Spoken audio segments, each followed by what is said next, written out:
समाज को, अर्थव्यवस्था को, राजनीतिक जीवन को अलग अलग विभागों में बांटा गया। वेदों की विशेषताओं के अंतर्गत अगर हम देखें तो यह मनुष्य के जीवन के संदर्भ की स्थिति को बनाने का एक बहुत ही बड़ा संविधान है, जो मनुष्य की कर्तव्य, उनकी जीवन व्यवस्था, उनके क्या गुण हैं, क्या कर्म हैं, उन्हें क्या कर्म करना चाहिए, क्या नहीं करना चाहिए आदि के संदर्भ में पूर्ण जानकारी उपलब्ध कराते हैं और साथ ही साथ वर्ण व्यवस्था, आश्रम व्यवस्था, पूजा पद्धति आदि का भी समावेश करते हैं। भारतीय ज्ञान परंपरा को जब हम देखते हैं तो इसके स्तंभ के रूप में हमें वर्णाश्रम व्यवस्था स्पष्ट रूप से दिखाई देती है। वर्ण व्यवस्था जो हमारे समाज की सबसे बड़ी व्यवस्था रही है, जिसका आधार कर्म को माना गया। मनुष्य अपने कर्म के आधार पर मुख्य 4 वर्णों में विभाजित थे: ब्राह्मण, क्षत्रिय, वैश्य और शूद्र।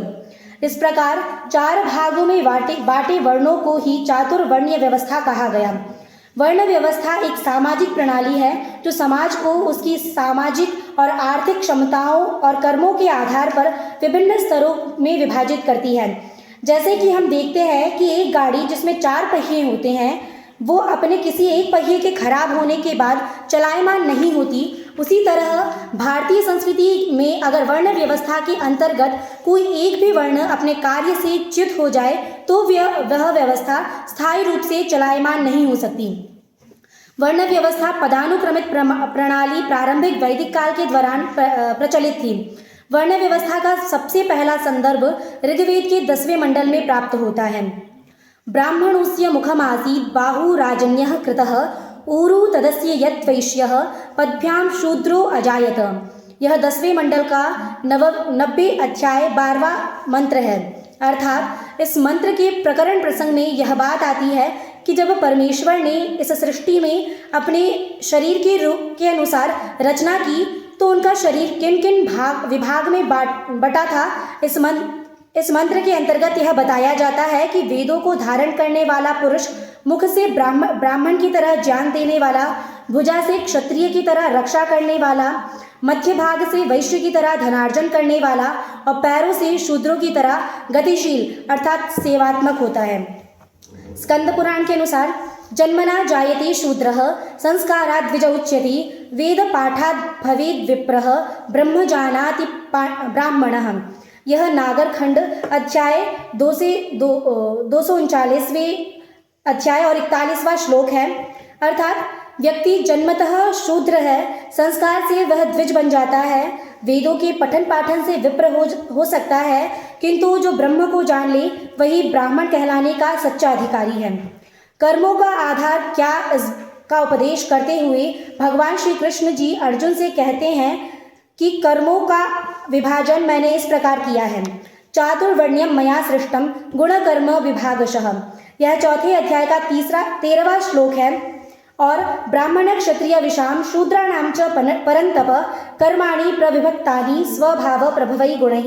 यह 18वें अध्याय का 41वां श्लोक है। इस श्लोक में भगवान श्री कृष्ण जी यह बात कहते हैं कि चारों वर्णों की रचना मेरे द्वारा ही की गई है। चारों वर्णों का विभाजन जो किया गया है वह मनुष्य के गुण कर्म और स्वभाव के अनुसार ही विभाजित है। मनुष्य जो कुछ भी कर्म करता है उसके अंतःकरण में उस कर्म के संस्कार पड़ते हैं और उन संस्कारों के अनुसार उसका स्वभाव बनता है। मनुष्य का जैसा स्वभाव होता है उसी के अनुसार गुण, सत्व, रजस, तमस की वृत्तियां उत्पन्न होती हैं। यह तो हो गई चारों वर्णों के उत्पन्न होने के संदर्भ की बात। अब मैं क्रमशः चारों वर्णों के बारे में, उनके क्या कार्य हैं, उनको क्या कार्य दिया गया है, उनके स्वाभाविक गुण क्या हैं, इस विषय पर श्रीमद् भगवद गीता के अनुसार अपने विचार प्रस्तुत करूंगी। सर्वप्रथम ब्राह्मण के स्वाभाविक गुण का वर्णन योगेश्वर श्री कृष्ण 18वें अध्याय के 41वें श्लोक में करते हैं। शमो दमस्तपः शौचम क्षान्तिरार्जवमेव च ज्ञानम विज्ञानमास्तिक्यम ब्रह्म कर्म स्वभावजम। अर्थात शमः मन का निग्रह, दमः इंद्रियों को वश में करना, तपः धर्म को करते हुए कष्ट सहना, शौचम बाहर से और अंदर से शुद्ध रहना, क्षांति ही क्षमा भाव, आर्जवम शरीर व मन की सरलता, ज्ञान कर्तव्य का बोध होना, विज्ञान यज्ञ और यज्ञ विधि का अनुभव कर लेना, आस्तिक्यम सत्यता में संदेह न कर उसके अनुसार आचरण करना, ये सब ब्राह्मण के स्वाभाविक गुण होते हैं। क्षत्रिय के स्वाभाविक गुणों का वर्णन श्री कृष्ण जी 18वें अध्याय के 42वें श्लोक में करते हैं। शौर्यम तेजो धृतिर्दाक्ष्यम युद्धे चाप्य पलायनम दानमीश्वर भावश्च क्षात्रम कर्म स्वभावजम। अर्थात शौर्यम शूरवीरता, तेजः ईश्वरीय तेज, धृति धैर्य, दाक्ष्यम चतुराई, युद्धे चाप्य पलायनम युद्ध से अपलायन, दानम दान, ईश्वर भाव नम्रता सरलता, ये सब क्षत्रिय के स्वाभाविक गुण हैं। इसी प्रकार वैश्य व शूद्र के स्वाभाविक गुणों का वर्णन 18वें अध्याय के 43वें श्लोक में है। कृषि गौरक्ष्य वाणिज्यम वैश्य कर्म स्वभावजम परिचर्यात्मकम कर्म शूद्रस्यापि स्वभावजम। अर्थात कृषि ही खेती करना, गौरक्ष्य गायों की रक्षा करना और उनकी वंश वृद्धि करना, वाणिज्यम शुद्ध व्यापार करना, ये कर्म वैश्य में स्वाभाविक हैं। इसी प्रकार परिचर्यात्मकम चारों वर्णों की सेवा करना, सेवा की सामग्री तैयार करना और चारों वर्णों के कार्यों में कोई बाधा न आए, इस भाव से अपनी बुद्धि और योग्यता बल के द्वारा सबकी सेवा करना शूद्र का स्वाभाविक गुण है। वर्तमान समय में चातुर्वर्ण्य व्यवस्था का स्वरूप।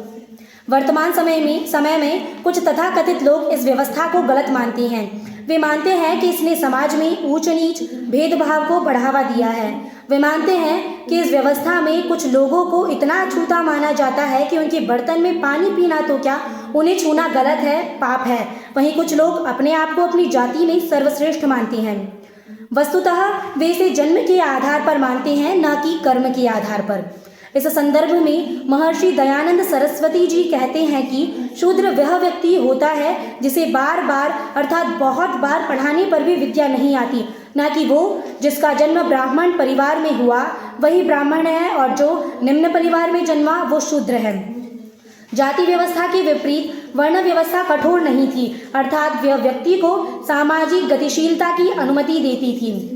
उपसंहार: इस प्रकार प्राचीन ऋषि मुनियों द्वारा जो यह व्यवस्था बनाई गई थी वह न केवल एक समाज में व्यक्ति विभाजन करने की दृष्टिकोण से बनाई गई, अपितु वह समाज को एक सुचारू रूप से चलायमान रखने के लिए बनाई गई, जिसमें व्यक्ति कर्मयोग के माध्यम से अभ्युदय और निश्रेयस दोनों को प्राप्त कर सकता था। यदि हम फिर से उस उत्कृष्ट प्राचीन व्यवस्था के पथानुगामी बने तो इन भौतिकवादियों के प्रेरक बन प्रथम पंक्ति में खड़े हो सकते हैं। धन्यवाद।